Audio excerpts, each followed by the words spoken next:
1000కి పైగా ఆరోగ్య ప్రయోజనాలున్న మునగాకుతో నిలవ పచ్చడి చేసుకుందాం. ఇది పర్ఫెక్ట్ గా జాగ్రత్తగా చేసుకుంటే 6 నెలల నుంచి సంవత్సరం దాకా నిల్వ ఉంటుంది. దీనికోసం ఫ్రెష్ మునగాకును తీసుకొని మంచిగా వాష్ చేసుకొని ఇలా తడి మొత్తం ఆరిపోయేంత వరకు ఆరబెట్టుకోవాలి. ఒక పాన్ పెట్టుకుని మునగాకును వేసుకొని ఇలా వాటర్ ఏమన్నా ఉన్నా పోయేంత వరకు ఇలా డ్రైగా ఫ్రై చేసుకొని అది మంచిగా ఫ్రై అయిన తర్వాత లాస్ట్ లో ఒక 2 స్పూన్ల పల్లి నూనెను వేసుకొని ఫ్రై చేసుకోవాలి. ఆకుని తీసి పక్కన పెట్టుకొని ఒక పావు నూనె వేసి ఒక 4 టమాటోలు పెద్ద నిమ్మకాయ సైజంత చింతపండుని వేసుకొని ఉడికించుకోవాలి. టమాటో చింతపండు మంచిగా ఉడికిన తర్వాత 1/2 కప్పు ఉప్పు, 1 కప్పు కారం వేసుకొని 2 గడ్డల వెల్లుల్లి, మెంతి పొడి, ఫ్రై చేసుకున్న మునగాకు, ఆవాలను దూరగా వేయించుకొని చేసుకున్న పొడిని కూడా వేసుకొని మంచిగా కలుపుకోవాలి. స్టవ్ ఆఫ్ చేసేసేయాలి. కొంచెం చల్లారిన తర్వాత దీన్ని కోర్సుగా గ్రైండ్ పట్టుకోవాలి.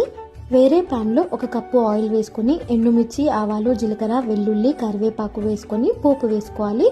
నూనె చల్లారిన తర్వాత పచ్చడిని వేసుకొని కలుపుకోవాలి. అంతే, పచ్చడి రెడీ అయిపోయింది. మీరు తినే ఫస్ట్ ముద్ద మునగాకు కారం పొడితో కానీ మునగాకు పచ్చడితో కానీ తినండి. ఆరోగ్యంగా ఉండండి. వీడియో నచ్చితే తప్పకుండా లైక్ చేయండి.